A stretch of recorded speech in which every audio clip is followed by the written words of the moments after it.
नमो आयर्याण नमो वज्जायाण नमो लोये सर्वसाय नमो समय साराय स्वानुभूत्याचकास्ते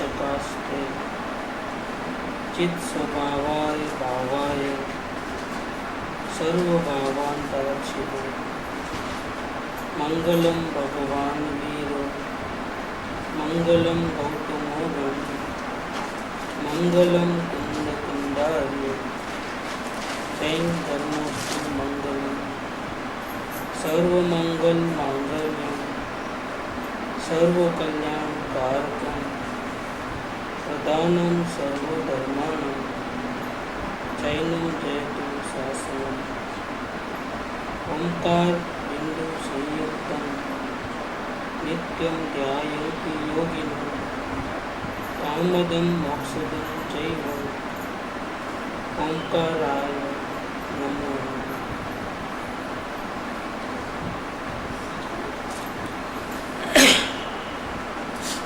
पर्वाधिराज पर्युषण पर्व का आज 9वां दिन है। आज का धर्म है उत्तम आकिंचन्य धर्म। उत्तम आकिंचन्य धर्म। अब उत्तम आकिंचन्य धर्म के स्वरूप का वर्णन करते हैं। रत्नाकरण शास्त्राचार्य के टीकाकार पंडित सदाशिव दास जी कासरीवाल का ये विवरण है। अपने ज्ञान दर्शनमय स्वरूप के बिना अन्य किंचित भी मेरा नहीं है। आकिंचन्य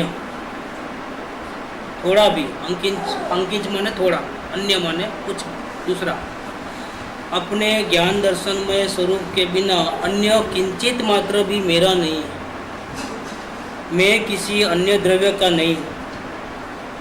ऐसा अनुभव करना, उसका नाम आकिंचन्य धर्म है। ये आत्मन अपने आत्मा को देह से भिन्न, ज्ञानमय, अनुपम, स्पर्श रस गंध वर्ण रहित, अपने स्वाधीन ज्ञानानंद सुख से परिपूर्ण, परम अतीन्द्रिय, भय रहित अनुभव करो। अब तक जो साधना की बात चली तो उसमें सबसे पहले संयम आया, बाहर देखना ही नहीं। जो पूर्व कर्मों के उदय से जो नो कर्म आदि बाहर में मिलते हैं, संयोग, कुटुंब, परिवार, धन दौलत, परिग्रह आदि जो भी मिलते हैं, बिछड़ते हैं, इसके कारण जो संयोग मिले हैं, वो संयोग को देखना ही नहीं, सुनना ही नहीं, चखना ही नहीं, उसका नाम संयम। और अंदर में आत्मध्यान करके उनको देखने की इच्छा, सुनने की इच्छा आदि, दूसरों को ऊपर दृष्टि लगाने की इच्छा अंदर से ही खत्म कर देना। क्योंकि आत्मा में लगाने शांति मिलती है, और शांति के मिलने से बाहर में तो ऐसी शांति मिलती नहीं है, तो ऐसे ही बाहर की इच्छाएं खत्म हो जाती हैं। तो उसका नाम है तप, अंदर में ही देख करके इच्छाओं का नाश करना। इसके आगे आए तो अब इस बार पे दृष्टि आवे तो जो भी चीज़ हम निकाल सकते हैं, दे सकते हैं, उनको दे देना, मतलब त्याग कर देना, ताकि इतना बोझा करो।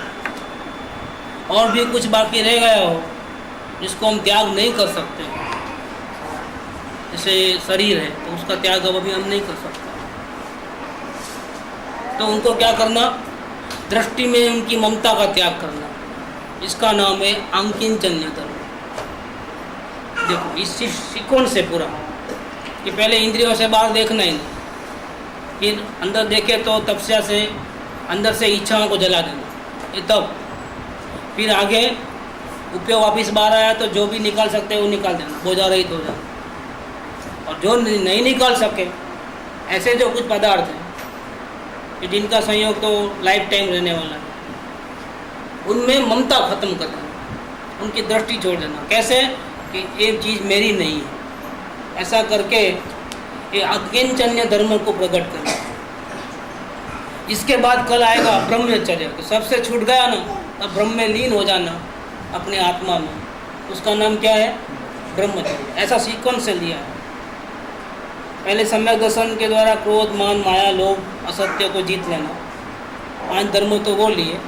फिर स्थिरता में आगे बढ़ने के लिए संयम, तप, त्याग, अंकिंचन्य और ब्रह्मचर्य। इस प्रकार से जब ब्रह्मचर्य ब्रह्म में लीन हो जाता है तब वो केवल ज्ञान की प्राप्ति करता है, तो साक्षात परमात्मा बन जाता है। सबको छोड़ छाड़ के खत्म मामला। तो यहाँ 9वां दिन है जो है उसमें कहते हैं कि अपने आत्मा को देह से भिन्न समझो, ज्ञानमय समझो, स्पर्श रस गंध वर्ण रहित समझो। स्पर्श माने ठंडा ठंडा लगा, गरम गरम लगा, ये स्पर्श का गुण है, ये आत्मा का गुण नहीं है। दूसरा वजन लगता है, बॉडी भारी भारी हो जाती है या हल्की हो जाती है, ये सब क्या है? ये आत्मा का गुण धर्म नहीं है, ये स्पर्श है। स्पर्श गुण की 8 पर्याय है, ठंडा, गरम, नरम, कठिन, फिर एकदम क्या बोलते हैं दंडो पिलो जैसे मुलायम जिसको बोलते हैं, लुखा चिकना, जैसे जीभ चिकनी नहीं है, लुखी है ऐसा, और गुड़ चिकना है ऐसा। और दूसरा कठोर, कड़ा, और ठंडा गरम ले लिया तो जो अंदर में अनुभव करते वक्त जो ठंडा भारी ठंडा लगता है, कभी किसी को गर्म लगता है, ये सब क्या है? धोखा है। ऐसा नहीं होता है आत्मा का अनुभव। और कभी हल्का भारी, देखो हल्का भारी रहेगा, 2 पर्याय वो है। कभी एकदम शरीर वजन वाला हो गया, कभी हल्का हल्का हो गया। हाँ, और शरीर की पर्याय है, वो धोखा दिया है महाराजा ने। जब शरीर भारी हो जाता है तो आप समझ लेते हो कि जब कभी नहीं हुआ और अभी हुआ 2-4 सेकंड के लिए, हाँ यही अनुभव है, यहाँ फंस जाते हो। या किसी को ऐसा लगता है इतना हल्का हो गया जैसे हवा में उड़ रहा हूँ, क्या ध्यान लगाते वक्त ऐसा लगता है जैसे मैं हवा में उड़ रहा हूँ, अभी जैसा शरीर है ही नहीं, ये भी धोखा है। क्या जिसको अनुभव होता है उसको मैं ज्ञान मूर्ति हूँ इतना ही बांध लेता है, शरीर है या नहीं है वो तो दृष्टि बाहर चले गई। शरीर है तो भी दृष्टि बाहर गई, और शरीर नहीं है तो भी। तो अनुभव में ऐसा नहीं होता है, अनुभव में शरीर की पंचायत ही नहीं होती, शरीर के बारे में बातचीत नहीं होती है। अरे आत्मा के बारे में बातचीत नहीं होती है कि मैं शुद्ध हूँ बुद्ध हूँ, ऐसा भी नहीं होता है। तो शरीर के बारे में है या नहीं है कैसे मालूम पड़ता है? देखो ये सब गड़बड़ होती है। ये क्या है, जब मोह राजा को ख़त्म करने के लिए वो आत्मध्यान करता है ना, तो मोह राजा कमाल करता है कि मेरे को सफ़ेद सफ़ेद कुछ दिखा, ये काला धब्बा आकर के इधर आया फिर इधर को गोल गोल करके चले गया। क्या हुआ था ये मालूम नहीं। ये किरण आई, सब प्रकाश हो गया। प्रकाश किसका गुणधर्म है? ये वर्ण है। देखो आगे आएगा वो, स्पर्श रस गंध वर्ण, ये वर्ण में आता है। प्रकाश, काला धब्बा, ये सब क्या है? और हम समझते हैं अनुभव हो गया, अनुभव नहीं। एकदम अंधेरा छा गया, फिर एकदम प्रकाश आया, फिर ग्रीन कलर दिखा, फिर लाल कलर दिखा, फिर ऑरेंज कलर दिखा, ऐसा ये ब्लू दिखता है या जामुनी दिखता है, सब क्या है? ये वर्ण। ऐसे होता है, ध्यान में बैठे हैं तो ऐसे कई प्रकार के अनुभव होते हैं, लेकिन वो आत्मा नहीं है, ये कहने का मतलब। ऐसे अनुभव होता ही नहीं, ऐसी बात नहीं। वो तो मोह राजा पूरी कमाल करेगा आपको धोखा देने के लिए, क्योंकि अगर वो नहीं करा तो आप वो मर जाता, ज्ञान उसको मार डालता, और उसको जिंदा रहना है, अनंत काल से आपके साथ है। अभी आप जागरूक हो गए और उसको ख़त्म कर दोगे तो वो बेचारा वो कहाँ जाएगा, उसकी तो मौत ही हो जाएगी।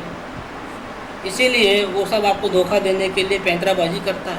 किसी को मधुर होता है इधर, क्या मधुर अंदर में गले की यहाँ आके अटक जाता है। ये मधुर भी क्या है? इस रस है, तीखा, मधुर, खट्टा, ये सब क्या है? रस है। रस तुम नहीं हो। किसी को एकदम ऐसी सुगंध आ गई, ध्यान में बैठे तो क्या हुआ? ये गंध वर्ण है, गंध। सुगंध कुछ नहीं होती आत्मा।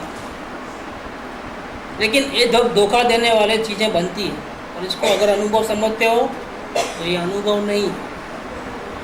तो हे जीव, तू अपने आत्मा को देह से भिन्न समझ, ज्ञानमय समझ, अनुपम, स्पर्श रस गंध वर्ण रहित समझ, और अपने स्वाधीन ज्ञानानंद सुख से परिपूर्ण परम अतीन्द्रिय माने क्या?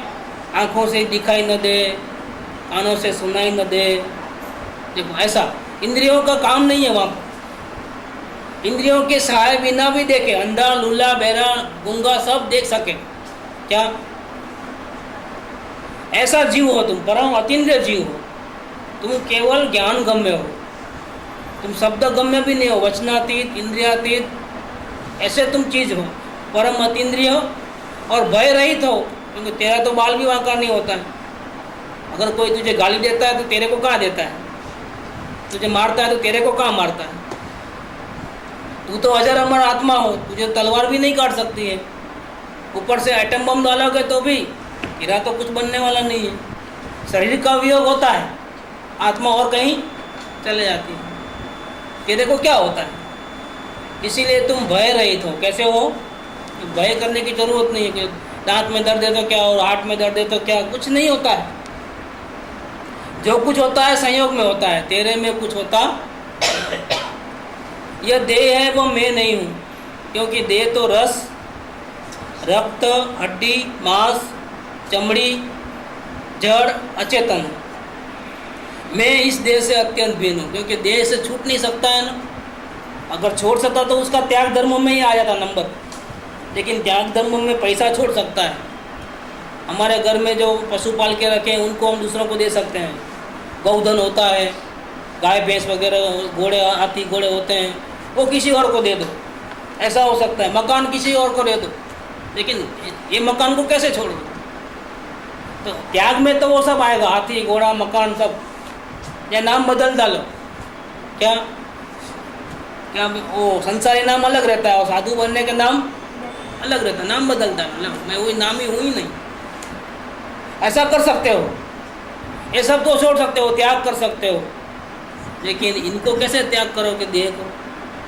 तो यहाँ तो आकिंचन्य धर्म माने क्या, जिसको हम त्याग नहीं कर सकते उनमें से दृष्टि हटा देना, ममता छोड़ देना। ये देह मैं नहीं, मैं इस देह से अत्यंत भिन्न हूँ।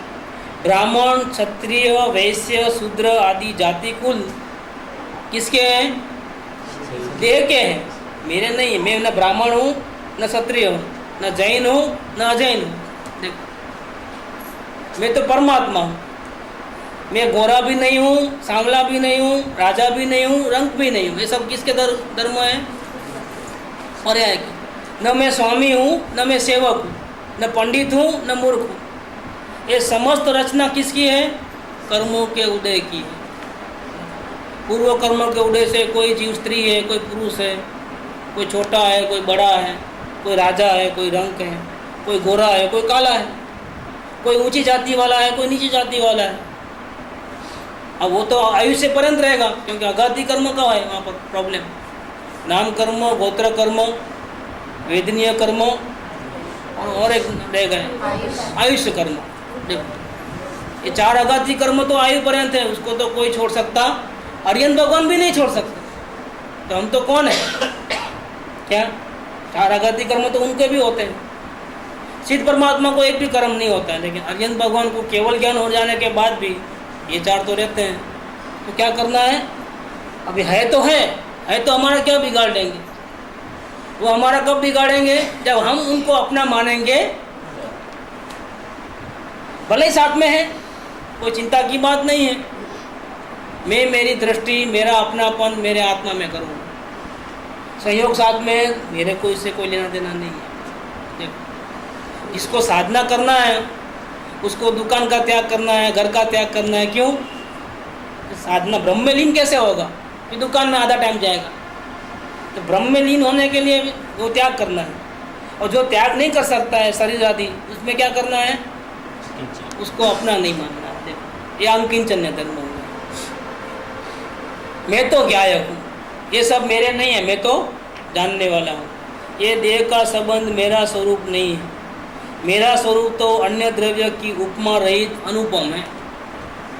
मेरा स्वरूप ही ऐसा है कि इसके जैसा ऐसा कह नहीं सकते। क्या? जैसे फिंगरप्रिंट नहीं मिलते हो ना किसी के, ऐसे मेरा आत्मा अजोड़ बेजोड़ है। इसकी उपमा इनके जैसा आत्मा ऐसा नहीं कह सकते, अलग ही है, अनुपम है। जिसे अंकिंचन्य पना होता है उसे परिग्रह में वांछा नहीं रह जाती है। ये लाओ वो लाओ, ये चाहिए वो चाहिए। क्यों? वो तो त्याग धर्म में ही खत्म हो गया।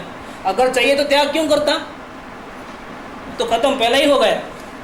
तो जिसको अंकिंचन्य धर्म होता है उसको कोई पदार्थ मिले तो अच्छा, या छूट जावे तो बुरा, ऐसा नहीं होता है। उसको परिग्रह में वांछा नहीं होती है। आत्म ध्यान में लीनता होती है।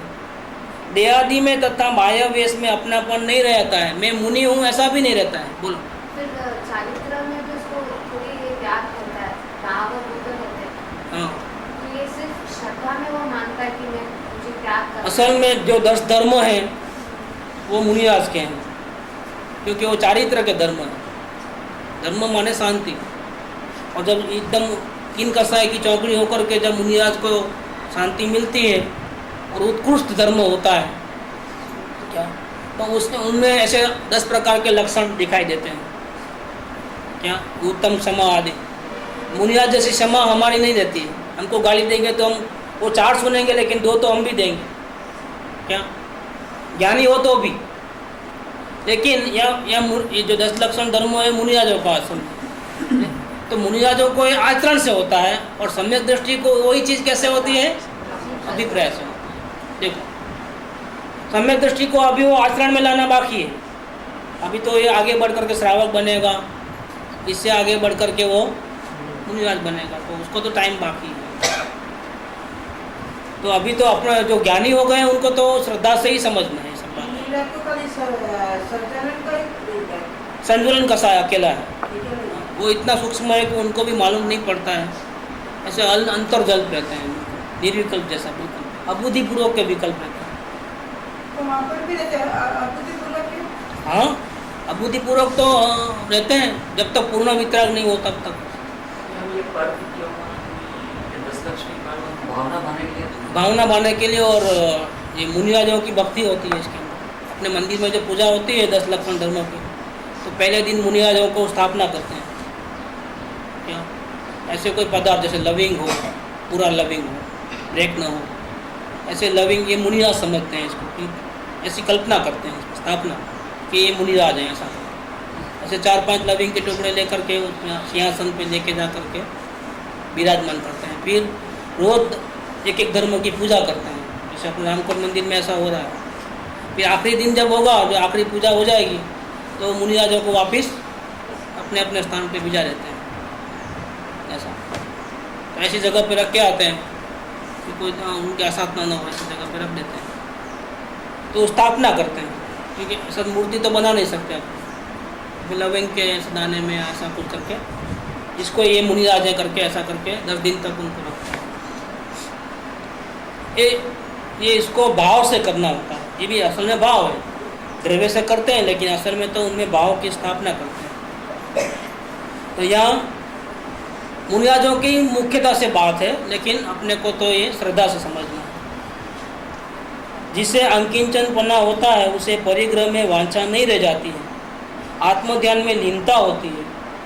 देहादि में तथा बाह्य वेश में अपनापन नहीं रह जाता है, तथा अपना स्वरूप जो रत्नत्रय है उसी में प्रवृत्ति होती है। दर्शन, ज्ञान, चारित्रमय स्वरूप है, अपना वितराग स्वरूप है, उसमें ही लीनता होती है। इंद्रियों के विषयों में दौड़ता हुआ मन रुक जाता है। वो तो कब संयम धारण किया ना, संयम धर्म जो आ गया अपना छठा धर्म, उसमें देह से स्नेह छूट जाता है। सांसारिक देवों का सुख, इंद्र, अहम इंद्र, चक्रवर्ती का सुख भी मुनिराज को कैसे लगता है? सुखी लगता है कि दुखी लगता है? सबको प्राइम मिनिस्टर बनना है, लेकिन वाजपेयी की हालत देख लेना, वो बोलते बोलते सो जाता है। क्या? कितना थक जाता है वो। उसको शॉपिंग करने जाना है तो पैंट बुशर्ट लेने के जा सकता है, किसी को टेलीफोन से बात कर सकता है, पूरा रिकॉर्डेड होता है, टोटल रिकॉर्डेड। उसको कोई मिलने नहीं, उसका दोस्त आ नहीं सकता है। क्यों नहीं आ सकता है?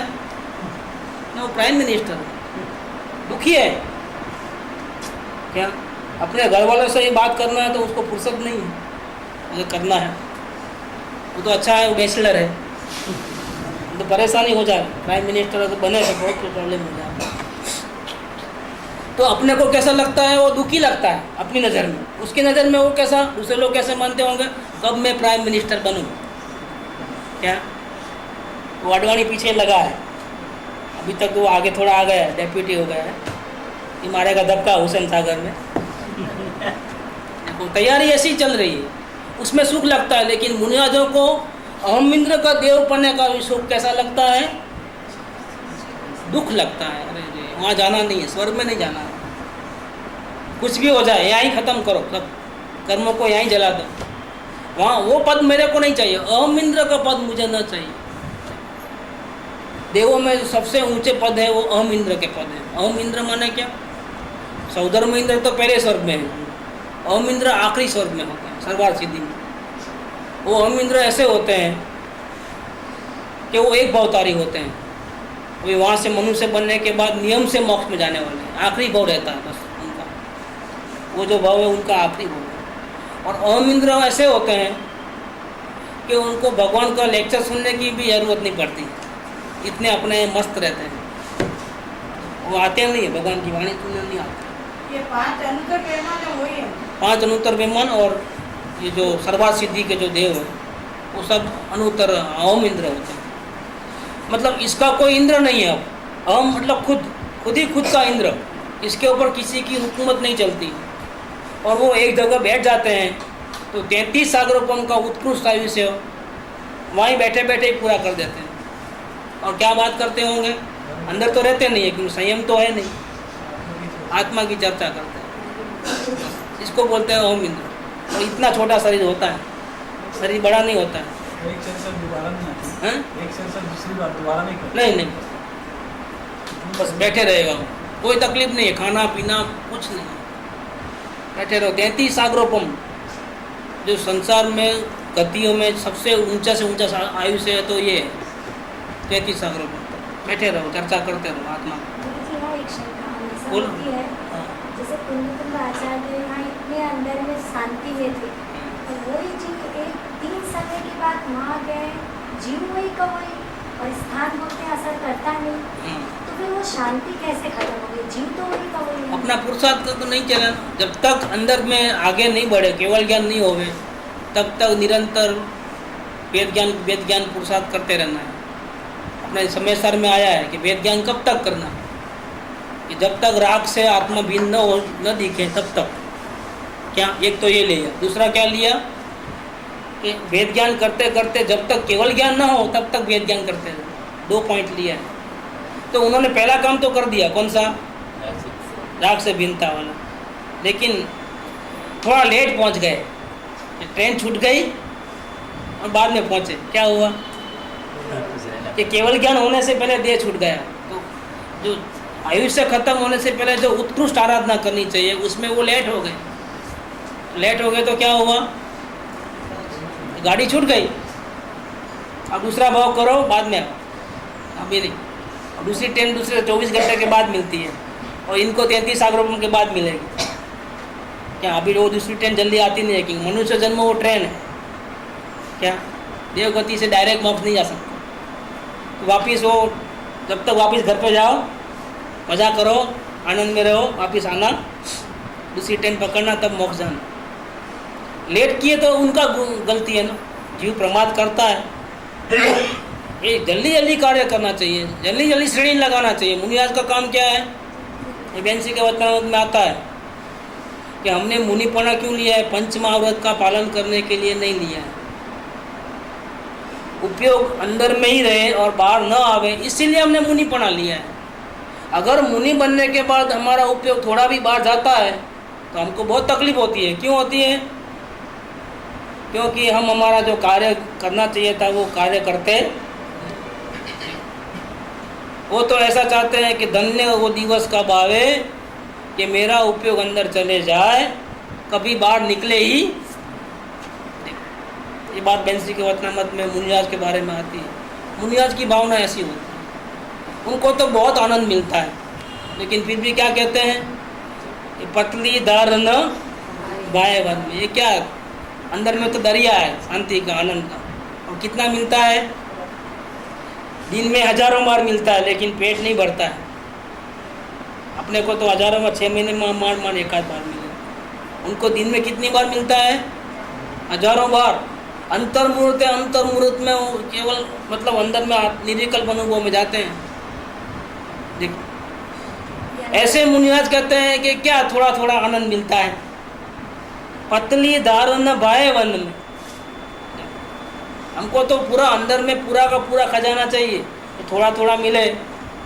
तो सेविंग्स बैंक में करोड़ रुपए जमा किया है, लेकिन आप 4 बार ही उठा सकते हो, वो भी लिमिट, 50,000 से ज़्यादा नहीं उठाना। अब क्या होगा, महीने में 4 बार उठाना, और एक कंडीशन है आपके साथ कि एक 50,000 से ज़्यादा नहीं उठा सकते।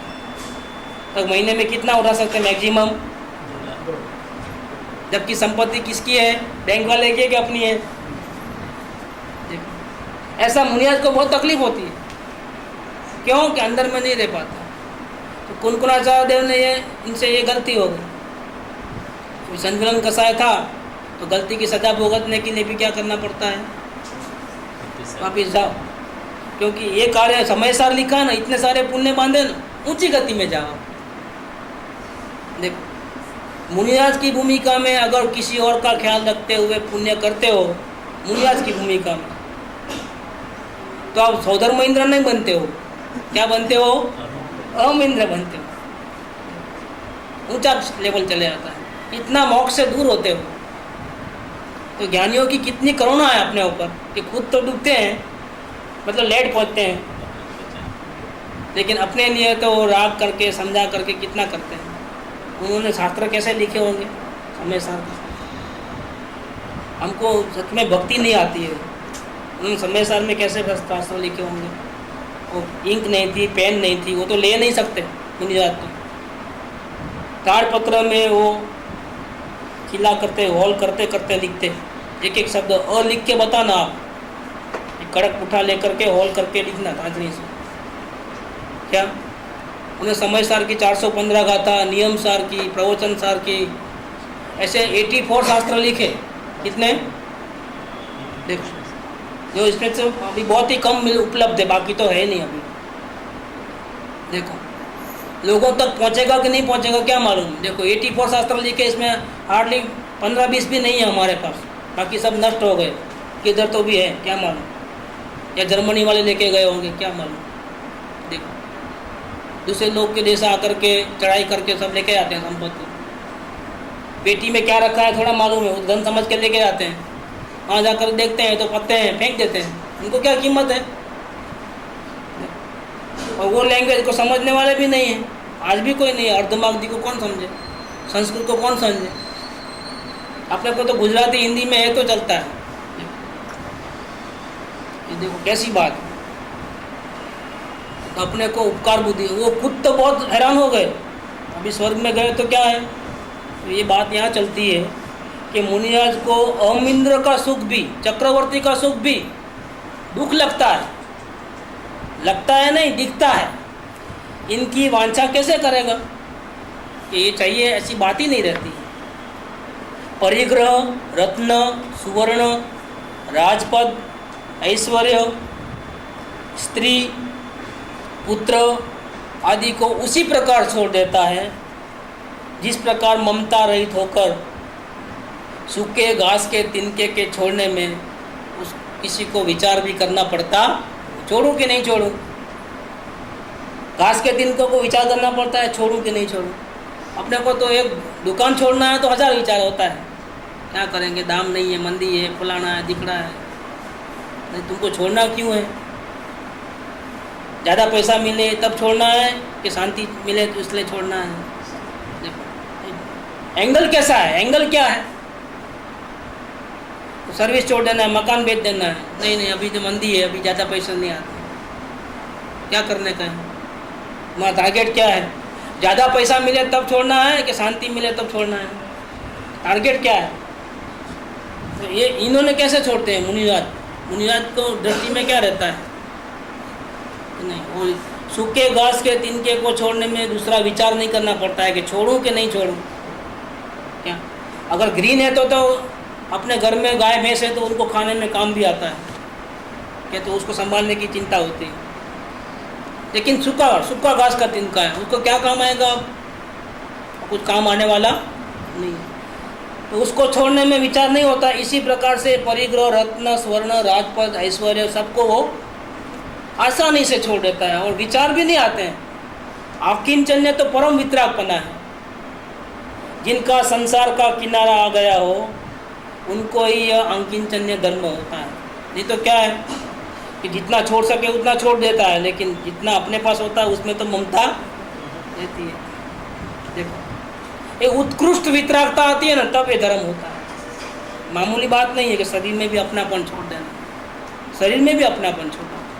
देखो समस्त धर्मों में प्रधान धर्म अंकिंचन्य ही मोक्ष का निकट समागम कराने वाला है। अब गाड़ी बम्बई तक जा रही थी तो कल्याण तक पहुंच गई, इसका नाम क्या है? अंकिंचन्य धर्म। यहाँ से शुरू किए तो संयम आया, तो पहले सोलापुर आया, ऐसा तो संयम से स्टार्ट होता है गाड़ी, धीरे धीरे धीरे धीरे आगे बढ़ना होता है। कल्याण स्टेशन आया तो एक्चुअली में बम्बई ही कहला जाती है, कई लोग तक वहीं उतर जाते हैं। क्या इसका नाम अंकिंचन्य धर्म है। और वीटी आया तो ब्रह्मचर्य, ब्रह्म में लीन हो गया, ऐसा है मामला है। समस्त धर्मों में प्रधान धर्म अंकिंचन्य ही मोक्ष का निकट समागम कराने वाला है।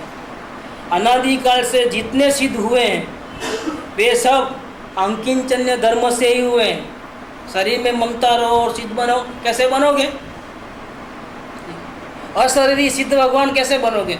ममता शरीर में हो नहीं, सिद्ध भगवान बने हैं तो ऐसे बने। तथा आगे भी जो तीर्थंकर जैसे जीव भी सिद्ध होंगे उनको भी ये अंकिंचन्य धर्म प्राप्त करना पड़ेगा। नहीं, तीर्थंकर को कोई बात नहीं, उनको तो छुट्टी कर दो। क्या उनको तो वो तो तीर्थंकर का जीव है ना, शरीर में मोह है तो कोई बात नहीं, उनको क्या करो, छोड़ दो, उनको एक्सेप्शन कर दो।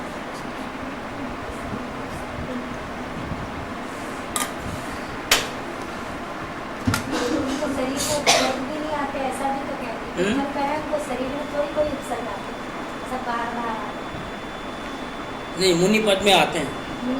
मुनि पद में तो हर एक जीव को आते हैं, नहीं तो कर्म कैसे कटेंगे? क्या आपको दुख नहीं लगता है वो अलग बात है, आपने ध्यान में लीन रहते हो।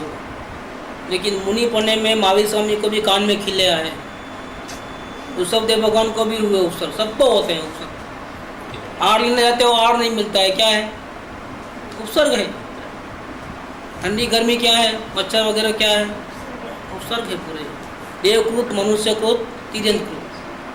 रामचंद्र जी को सीता ने, रामचंद्र जी जब ध्यान करे तो सीता ने उपसर्ग किया कि नहीं किया? देखो खुद धर्मात्मा थे, प्रतीन्द्र थे, फिर भी उन्होंने मुनिराज बनने नहीं देना है। केवल ज्ञान ले लेगा तो फिर मेरा क्या होगा? रामचंद्र जी को केवल ज्ञान नहीं होना चाहिए। धर्मात्मा ने उन मुनिराज के ऊपर उपसर्ग किया। देखो मानने में नहीं आवे, लेकिन ऐसा भी हकीकत होती है। दूसरे कोई अज्ञानी जीव उपसर्ग करे ना तो चलो समझ में आता है, ये तो सम्यक दृष्टि है।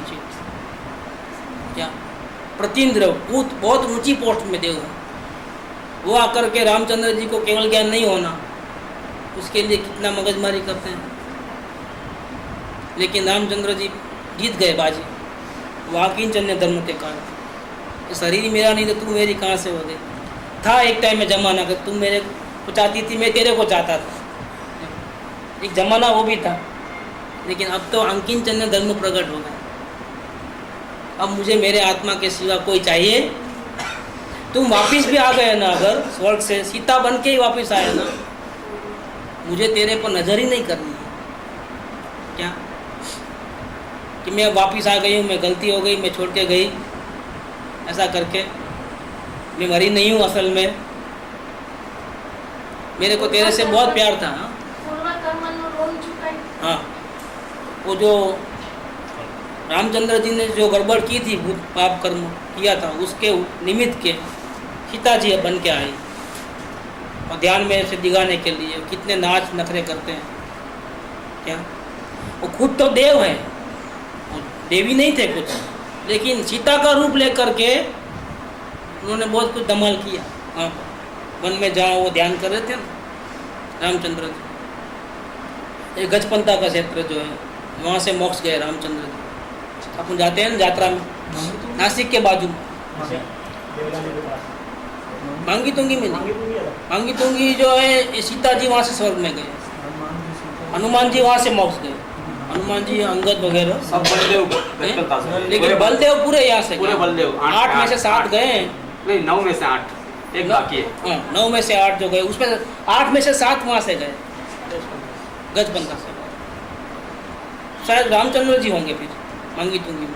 मांगे जी में रामचंद्र जी के हाँ तो ठीक है, बाकी के जो 8 में से 7 है वो वहाँ से गए, गजपंता से। गजपंता से, और 8वां जो रामचंद्र जी वो मांगी तुंगी से। ठीक बात है, ऐसा ही मेरा मिस हो गया। तो बलभद्र के 9 लेकिन हाँ, 9 में से 8 गए मोक्ष में। तो वहाँ पर जब वो साधना करे तो सीता जी ने उनको आकर के इतना उपसर्ग किया, मतलब ऐसे भी उपसर्ग होते हैं, मनुष्यकृत, देवकृत और तीर्थंकर। तो तीर्थंकर भी जब मुनि अवस्था में होते हैं तो उपसर्ग होते हैं। जैसे पार्श्वनाथ भगवान के ऊपर पत्थर वगैरह डाले किसने? देव ने, व्यंतर देव था। अमर जो था वो कौन था? राक्षस, व्यंतर देव था, ऐसा था।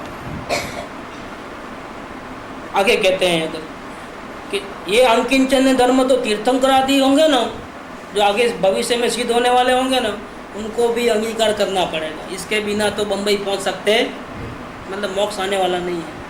यद्यपि अंकिंचन्य धर्म प्रधान रूप से साधुओं को ही होता है, तथापि एक देश धर्म का धारक गृहस्थ को भी अंकिंचन्य धर्म को ग्रहण करने की इच्छा रखता है। गृहस्थ भी शरीर में ममता छोड़ देता है।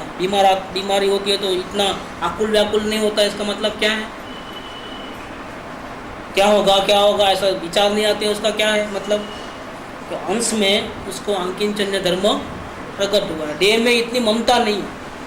दूसरों को, घर वालों को, अड़ोस पड़ोस को बहुत हो गया, क्या होगा इनको मन में भी विचार नहीं आता है कि मेरा क्या होगा। ये क्या हो गया? अंकिंचन्य धर्म। अपने जिसको नहीं छोड़ सकते ऐसे पदार्थ में भी ममता का त्याग, क्या उसका नाम अंकिंचन्य धर्म है।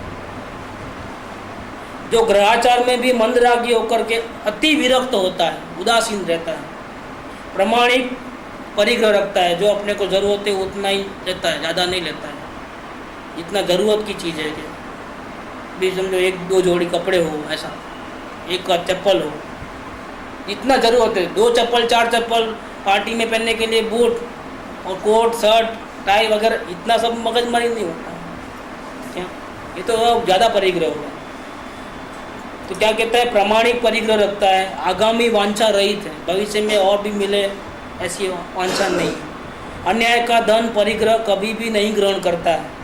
अल्प परिग्रह में भी अति संतोषी होकर के रहता है। बहुत है, इतना बहुत है, लोगों को इतना भी नहीं मिलता है। थोड़ा है तो बहुत हो गया, क्या करना है अपना। परिग्रह को दुख देने वाला तथा अत्यंत अस्थिर मानता है। एक तो रहे तब भी दुख देता है, और कब चले जाएगा कुछ पता नहीं, क्या उसके ही अंकिंचन्य भावना होती है। इस प्रकार यहाँ अकिंचन्य धर्म का वर्णन किया। ज़्यादा विस्तार तो नहीं किया, थोड़े में बता दिया। अब आगे 12वीं गाथा।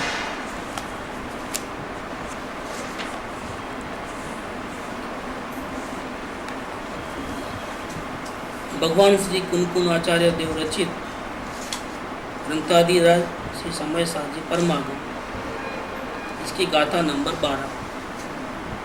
शुद्धो शुद्धा देशो अनादवो परम भाव दरीसी व्यवहार देसीदा पूर्ण जेदु अपर में दिथा भावे। देखे परम जे पावते ने सुतन ज्ञातव्य छे अपरम भावे स्थित ने व्यवहार नो उपदेश छे।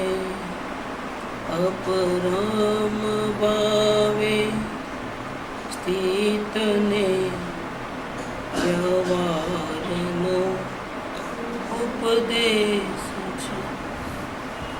11वीं गाथा में आचार्य देव ने कहा था कि व्यवहार सर्वथा छोड़ने योग्य हो, अभूतार्थ है, असत्यार्थ है। एक शुद्ध ने त्रिकाणी ध्रुव परमात्मा वही भूतार्थ है, उसका ही आधार लो, क्या। लेकिन जब उनका आधार छूट जाता है, निरंतर लीन नहीं हो जाता है, फिर घड़ी घड़ी बाहर आता है, या जिसको आत्मा के दर्शन नहीं हुए हैं, आधार ही नहीं मिल रहा है, उनको क्या करना? वो भी अगर व्यवहार छोड़ेगा तो क्या होगा? किनारे पे पहुंचने के बाद नैया में से उतर जाना, लेकिन किनारा अभी आया नहीं है और आपने छोड़ने को बोला था ना कि वहाँ जाके छोड़ देना, उतर जाना। पहले बैठने को बोला, फिर छोड़ने को बोला, लेकिन कहाँ छोड़ने को बोला है? किनारा आने के बाद कि किनारा आने से पहले? तो कोई 11वीं गाथा का आधार लेता है, उतरो उतरो उतरो उतरो, तो बीच में उतर जाता है तो क्या होता है? वहाँ जाकर के गड़बड़ करेगा, जल्दबाजी करेगा तो क्या होगा? तो ऐसे 11वीं गाथा का मिसयूज न हो, इसीलिए पंडित जी यहाँ पर विस्तार से समझाते हैं। विस्तार माने क्या? उन्होंने अलग अलग स्टेप बना दिए कि जिनको आत्मज्ञान नहीं हुआ उनको क्या, फिर आत्मज्ञान हो गया है उनको क्या, इन सभी को, जिनको केवल ज्ञान नहीं हुआ उन सभी को व्यवहार किसी किसी को किसी किसी समय में प्रवृत्ति करना प्रयोजनवान है। सिर्फ जानना नहीं, मेरे को मालूम, ऐसा नहीं चलेगा, आपको ऐसी प्रवृत्ति करनी पड़ेगी। तो यहाँ कहा है पहले भावार्थ के अंदर कि जब तक यथार्थ ज्ञान श्रद्धा की प्राप्ति रूप सम्यक दर्शन की प्राप्त नहीं हो, तब तक तो जिनसे यथार्थ उपदेश मिलता है ऐसे जिन वचन का सुनना और धारण करना, और जिन वचन को कहने वाले श्री जिन गुरु की भक्ति रखना और जिन भी उनके दर्शन करना, इस प्रकार से मार्ग में प्रवृत्ति करना प्रयोजनवान। अगर तुम आत्मा में रहते हो तो कोई ज़रूरत नहीं, लेकिन आत्मा का दर्शन तो हुआ नहीं है, तो ये सब कंपलसरी है, क्योंकि ये नहीं, ऐसा नहीं करेगा तो आत्मा का दर्शन कैसे करेगा? कौन कहेगा? अगर गुरु के वचन नहीं सुनेगा तो उसको कैसे मालूम पड़ेगा कि मैं परमात्मा हूँ? उसको कैसे पता चलेगा कि परमात्मा को देखने की कला कैसी होती है? इसीलिए उसके लिए वो कंपलसरी है। और जिनको श्रद्धा ज्ञान तो हो गया है, मतलब आत्मज्ञान तो हो गया है, लेकिन साक्षात प्राप्ति नहीं हुई है, मतलब केवल ज्ञान प्रकट नहीं हुआ है, उनको अज्ञानी की तरह सब कार्य करना। क्या करना? जिनसे यथार्थ उपदेश मिलता है ऐसे जिन वचन का सुनना, उनको धारण करना, कहने वाले के ऊपर परम भक्ति रखना और जिन भी उनके दर्शन करना। उतना तो करना ही है, प्लस और क्या करना है? पर द्रव्य का आलम्बन छोड़ने के लिए श्रावक की भूमिका में अनुव्रत धारण करना और मुनिराज की भूमिका में इससे आगे जाकर के महाव्रत धारण करना और समिति धारण करना, 3 गुप्ती, 5 समिति, इसके अलावा पंच परमेष्ठी के ध्यान रूप प्रवर्तन करना। इस प्रकार से प्रवृत्ति करने वालों की संगति भी करना, अकेले नहीं रहना। ज्ञानी अकेले रहेगा तो वापस प्रॉब्लम आ जाएगा। ज्ञानियों को किसकी टोली होना? साधर्मियों की, सत्संगियों की टोली होना। क्या? अकेले नहीं रहना। उन जो ऐसी प्रवृत्ति करते हैं उनके संग में रहना। और इसके अलावा अभी काम पूरा नहीं हुआ है, क्योंकि साथ तो कितना मिलेगा दूसरे का? घंटा, 2 घंटा, 4 घंटा। फिर बाद में क्या करेगा? बाद में दुकान जाएगा। अब फिर परद्रव्य का आलम्बन नहीं लेना है। परद्रव्य का आलम्बन छोड़ने के लिए क्या करना है?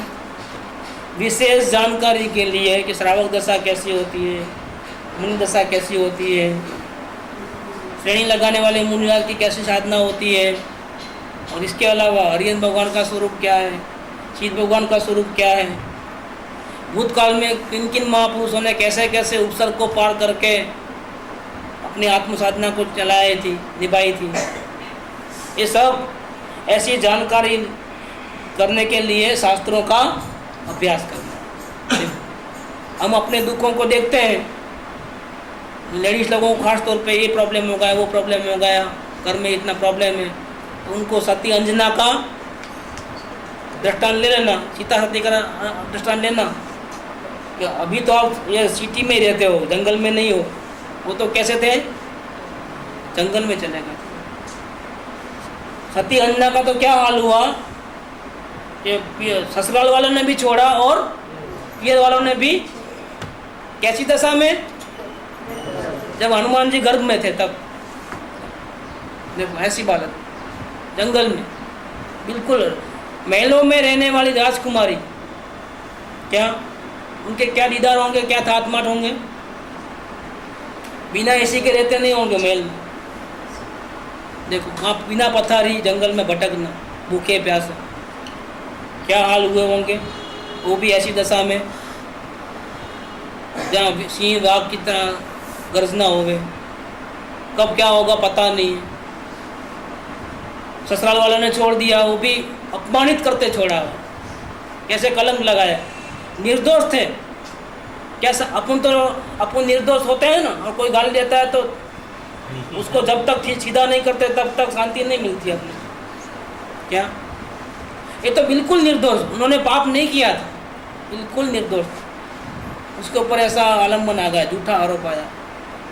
कैसा झूठा आरोप आया, और फिर वो कोई नहीं बाप के पास जाती है, कथा सुनाती है, उसने भी कुछ सोचा नहीं, सहारा दिया नहीं, क्या हुआ, गेट आउट, तुम ससुराल में मेरा नाम खराब करके आई, उल्टा हो, ऐसा हो, वैसा हो करके उसने भी धक्के मार के निकाल दिया।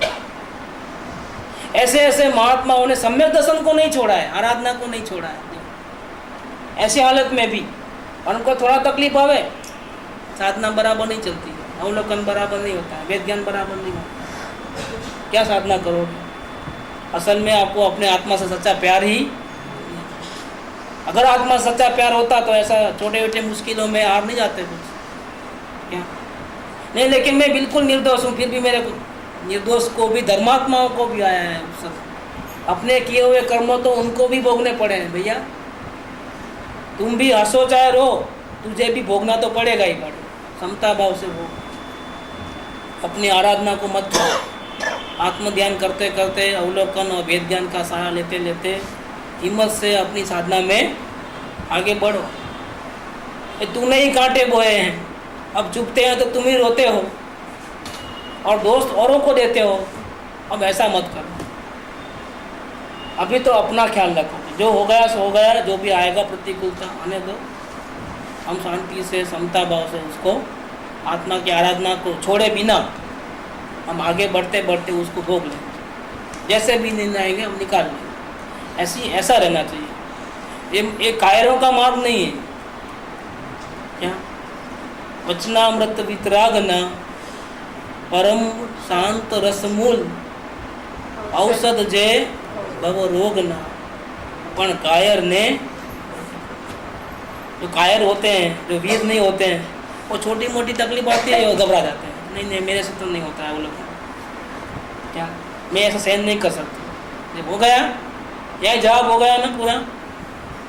लोग प्रेम में, पतंगा देखो कितना प्रेम करता है दिए से, क्या लोग प्रेम में जान दे देते हैं, और तुमको आत्मा में प्रेम नहीं है तो तुम थोड़ी थोड़ी बातों में तो फिसल जाते हो। तुम्हारा को तुम्हारा जान, तुम्हारी सुविधाएं ज़्यादा पसंद है, तुमको आत्मा का प्रेम नहीं है, ऐसा हो जाता है। ये सब टेस्टिंग है कि अनुकूलता में तो सब कोई साधना कर सकते हैं, लेकिन अगर हमारा वक्त आएगा और प्रतिकूलता आएगी तो क्या हम ठीक पाएंगे, वो चेक करना पड़ता है। प्रतिकूलता है तो क्या करना, तब भी आराधना को नहीं छोड़ना। क्यों? इस जगत में संसार के चक्कर से छुड़ाने वाला एकमात्र सहारा कौन है? अपना आत्मा। सदगुरु ने अपना काम पूरा कर दिया। क्या किया? उसने बताया कि तेरा आत्मा ही तुझे शरण है, तू उसकी दृष्टि कर, तुम उससे प्रेम कर, बाकी सबसे प्रेम छोड़ दे। सबसे माने सब में भी क्या आ गया? सब में सत्संग भी आ गया और सदगुरु भी सब आ गए, भगवान भी आ गए उसके। सबसे प्रेम छोड़ना माने किससे प्रेम रखना हो? बाकी तो सब संयोग है, कभी मिलते हैं कभी बिछड़ते हैं। एक अपना आत्मा शाश्वत है, वो कभी बिछड़ता। तुम देखो नहीं देखो, वो तुम्हारा साथ कभी नहीं छोड़ता है, क्योंकि वो परमात्मा है। तुम आत्मा को देखो नहीं देखो, आराधना करो नहीं करो, तुम्हारी मर्जी, लेकिन फिर भी तेरा परमात्मा इतना करुणा मूर्ति है, तेरा साथ कभी छोड़ता। तुम नरक में लेके आते हो, नरक में चले जाता है। तुम स्वर्ग में लेके आते हो, स्वर्ग में चले जाता है। जहाँ तुम्हारे हर दम तुम्हारी तुम्हारे को साथ ही साथ, तुम्हारे सुख में भी तेरे साथ, दुख में भी तेरे साथ। ऐसा तुम्हारा परमात्मा तुझे साथ देता है, वो कभी बिछड़ने वाला नहीं है। इससे प्रेम करो कि जगत की कोई मुसीबत तेरे को आएगी। अपने आत्मा से प्रेम करोगे तो मुसीबतों में, जंगल में भी तुम आत्मा की आराधना कर सको, कोई घबराने की बात नहीं। 7वीं नरक में भी आत्मा का दर्शन हो सकता है, तो फिर ये तो क्या है, छुटमुट घटना है, कोई बड़ी बात नहीं है। हमारी भावना सच्ची होगी तो जरूर हमारी भावना के अनुकूल हमको फल तो मिलेगा और मिलेगा। हमारी अपनी यहाँ टटोलोग, हमारी भावना सच्ची है कि नहीं, हमारा प्रेम कितना है, हम आत्मा के लिए क्या कर सकते हैं। जो परमात्मा हमारा कभी साथ नहीं छोड़ता है, क्या उसके प्रेम में हम क्या क्या छोड़ सकते हैं, कितनी कुर्बानी दे सकते हैं, उसमें माप तोल है क्या, इतना छोड़ूं इतना नहीं छोड़ूं। प्रेम में माप तोल होता है क्या, चेक कर लेना आपने। तो ये तो मार्ग तो कैसा है, ये कायरों का मार्ग नहीं है, वीरों का मार्ग। वचनामृत वितरागना परम शांत रस मूल, औषध जे भव रोग न पण कायर ने। कायरों को लगता है नहीं ये मेरे से नहीं होगा, ये कायरों को लगता है। वीरों को तो कितनी मुसीबत आए, मैं तैयार हूँ, आ जाओ प्रतिकूलता, जल्दी कर्जा चुकेगा, बहुत अच्छा है, ले और राजी होता है, और डिगमगाते नहीं उसके कदम। तो उनको क्या करना चाहिए, ज्ञानियों को भी, कि जो ऐसी प्रवृत्ति धर्म की आराधना करते हैं उनकी संगति करना, और विशेष जानकारी करने के लिए शास्त्रों का अभ्यास करना। शास्त्रों का अभ्यास करने से पता चलता है कि भूतकाल में ज्ञानियों को भी कितनी कितनी तकलीफें आई और उन्होंने किस प्रकार से धर्म की आराधना की। इससे अपने को बहुत बल मिलता है, तो शास्त्रों का अभ्यास करना। आत्मा की दृष्टि जो है, हाँ। जैसे भी प्रतिकूलता आए तो आत्मा की दृष्टि नहीं छोड़ा, मतलब साक्षी भाव से। हाँ, अवलोकन तो कर सकते हो ना, अवलोकन बोलो, साक्षी भाव बोलो, जानना देखना बोलो। अपन तो अवलोकन बोलना, हम तो यहाँ अवलोकन दुकान चलाते हैं, शब्द है ना, बैठता नहीं इसलिए पूछते हैं गुरुजी। हम तो अवलोकन बोलेंगे, हम आप बड़े साक्षी भाव बोले। नहीं, भाव वही है ना, हाँ वही बोले वही, अभी, वो तो कभी भी कर सकते हैं। जानने देखने को रहना एक हाँ बात वही है। वही, एक ही, वो ज्ञान की आराधना है, वही ज्ञान किया। वो ज्ञान की आराधना। वो तो अवलोकन की बुक में लिखा है कि ज्ञान की आराधना 2 प्रकार से होती है, एक अवलोकन से और एक वेद ज्ञान से। दो आगे ही लिखा है, पहले ही पन्ने में लिखा है, प्रकाश की निवेदन है उसमें ही लिखा है ये सब बात। अवलोकन की बुक तो बाद में पढ़ना, पहले स्टार्टिंग में प्रकाश की है ना, वही पढ़ लेना, उसमें सब माल आ गया है कि अपने को आराधना करना है, मोक्ष की आराधना करना है, तो उसके 2 कदम हैं। फर्स्ट स्टेप है वो अवलोकन, और सेकंड स्टेप है वो वेद ज्ञान। तो वो तो अपन कर सकते हैं, वही ज्ञान की आराधना है। शास्त्र पढ़ना वो बुद्धि के मन की आराधना है, क्या याद रखना, ये सब क्या है, मन और बुद्धि का खेल है। और अवलोकन में मन और बुद्धि का खेल नहीं है, उसमें किसका खेल है, कोई अपने अंदर से जानने देखने मतलब कुछ भी नहीं होगा, अपने आत्मा का बाल भी बांका नहीं होगा। तो ऐसे शास्त्रों का अभ्यास करना इत्यादि इत्यादि करके बहुत कुछ बातें हैं, अब ज़्यादा नहीं बोलते हैं, ऐसा करके पंडित जी ने शॉर्ट कर दिया। व्यवहार मार्ग में खुद भी प्रवृत्ति करना और दूसरों को भी ऐसी प्रवृत्ति करने के लिए प्रोत्साहित करना। देखो, ऐसा व्यवहार का उपदेश जाना हुआ प्रयोजनवान है ऐसा नहीं, वो तो किसको, जिनको केवल ज्ञान हो गया उनको। एक किसको, इनको क्या है, ऐसा व्यवहार का उपदेश अंगीकार करना, माने प्रवृत्ति में लाना, यही प्रयोजनवान है। चाहे अज्ञानी हो, मुमुक्षु हो, चाहे ज्ञानी हो। जब तक केवल ज्ञान नहीं हो तब तक नाव में से नीचे नहीं उतरना। क्या, अभी तो हमको आत्मज्ञान हो गया है, नीचे नहीं उतरना, अभी आगे है किनारा। नहीं, अभी तो हम श्रावक हो गए हैं, थोड़ा और आगे बढ़ गए, नीचे नहीं उतरना। नहीं, अभी हम मुनि हो गए हैं, मुनि हो गए तो भी क्या हो गया, नीचे नहीं उतरना। नीचे उतर गए ना कुंकुमाचार्य देव, मतलब आयुष्य के पहले अपना कार्य नहीं किया, गाड़ी छूट गई तो क्या हुआ, वापिस स्वर्ग में चले गए। देखो, नीचे नहीं उतरना, जब तक नहीं पहुँचे तब तक आराधना चालू रखना, ये बात है। तो ऐसे जीवों को व्यवहारने का उपदेश अंगीकार करना माने प्रवृत्ति में लाना, ये प्रयोजनवान है। व्यवहारने को कथनचित असत्यार्थ कहने में आया है। जो 11वीं गाथा में जो बात आई थी कि व्यवहार में असत्यार्थ है और शुद्ध ने सत्यार्थ है, व्यवहार ने अभूतार्थ है, एक शुद्ध ने ही भूतार्थ है, इसलिए व्यवहार ने का आश्रय छोड़ देना और एक अपने परमात्मा का ही आश्रय लेना, वो एकांतिक नहीं ग्रहण करना। क्यों? कथनचित ऐसा कहने में आया है। दूसरी अपेक्षा से तो फिर वो कर सब करना, वो तो आत्मा के अनुभव कराने की दृष्टि से ही असत्यार्थ है। लेकिन अनुभव नहीं होता, अंदर में स्थिरता नहीं होती है तो फिर व्यवहार में सत्यार्थ है। देखो, एकांत ग्रहण नहीं करना। व्यवहार ने को कथनचित असत्यार्थ कहने में आया है, लेकिन अगर कोई उसको सर्वरूप से एकांत से असत्यार्थ जान करके छोड़ देगा तो शुभोपयोग रूप व्यवहार छोड़ देगा और शुद्धोपयोग की साक्षात प्राप्ति तो हुई नहीं है, तो क्या हो जाएगा? उल्टा अशुभ में आ जाएगा। क्योंकि कहाँ था, है कहाँ वो? ये दुकान में बैठा है। क्या दुकान में बैठा है और आत्मा को देखो, ऐसा ज्ञानी ने कहा 11वीं गाथा में। बाकी भक्ति सत्संग बसंग करने की ज़रूरत नहीं, ऐसा कह दिया। वो बैठा था दुकान में और आत्मा को देखने की कोशिश करता है, लेकिन दुकान में बैठे बैठे मोह माया रखते हुए होता नहीं है। और शुभ्राग करने को तो मना किया है 11वीं गाथा में। अब क्या होगा? न आत्मा मिला, न सुख प्रवृत्ति हुई और दुकान में ही मर जाएगा और जाएगा नरक में। ये बात कहते हैं कि शुद्धोपयोग की प्राप्ति हुई नहीं है और शुभोपयोग छोड़ देगा। क्या होगा? उल्टा अशुभ उपयोग में आ जाएगा, भ्रष्ट हो जाएगा, स्वच्छंद हो जाएगा और नरक आदि गति में, सच में लिखा है नरक में। देखो, मेरे को मालूम पड़ गया पहले से। जैसा गमे तेम स्वेच्छारूप प्रवृत्ति करे तो नरक आदि गति में तथा परंपरा निगोद में प्राप्त होकर के अनंत काल तक संसार में भटकेगा। व्यवहार ने ऐसा नहीं छोड़ना है, बहुत ध्यान रखना है। माटे शुद्ध नैनो विषय जे साक्षात शुद्ध आत्मा तेनी प्राप्ति ज्यां सुधी न थाय, केवल ज्ञान न हो तब तक व्यवहार भी प्रयोजनवान है। ज्ञानी हो गए तो भी डायरी लिखना, अब हो गए ज्ञानी, अब जरूरत नहीं है। नहीं, ऐसा मत करो। ऐसा स्यादवाद मत में भी श्री गुरु का उपदेश है। ये मत कौन सा है?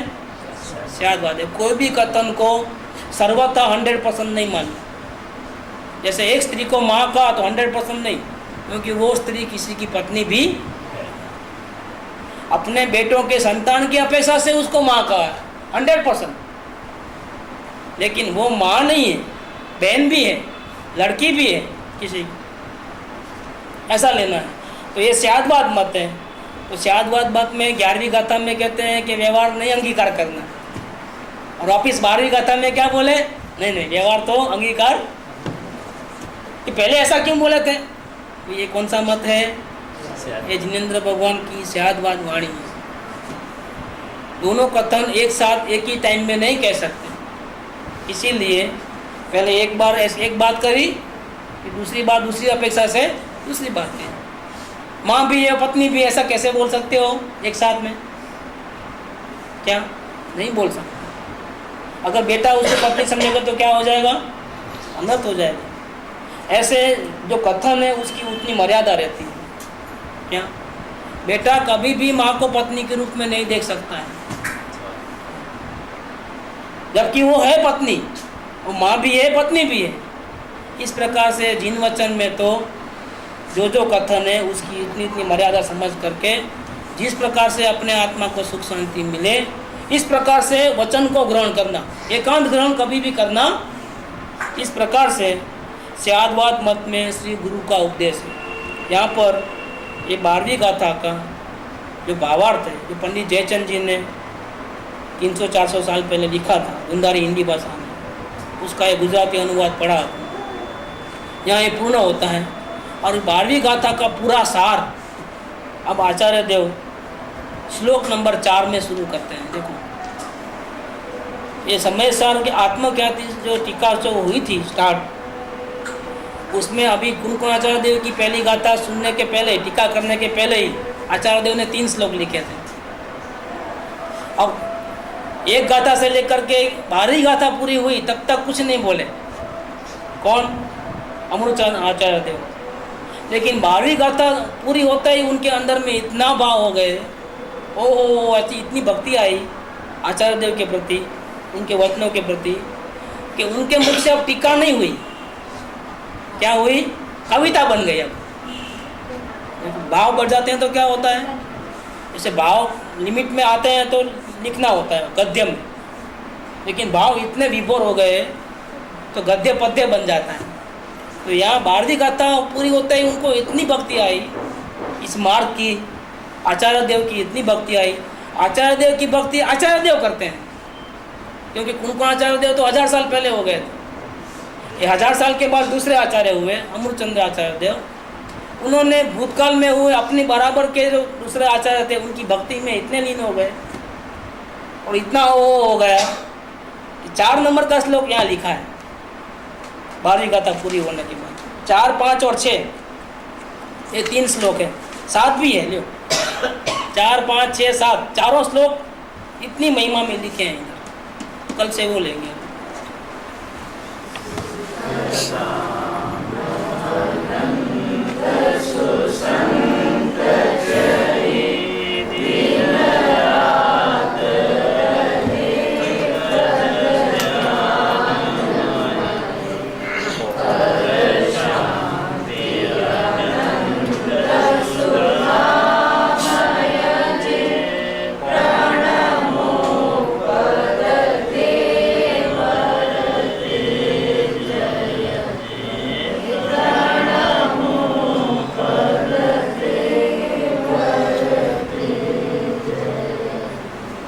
परम उपकारी सतगुरु हे